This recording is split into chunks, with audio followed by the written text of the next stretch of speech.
The error code 70 on a Canon camera indicates a problem with the mainboard.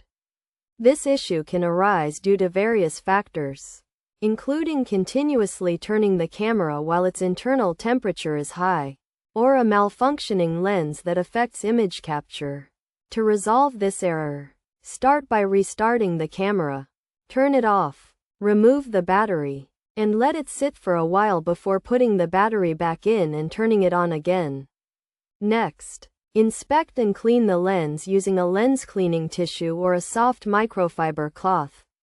If the issue persists, try attaching a different lens to the camera, if possible. Additionally, formatting the memory card may help.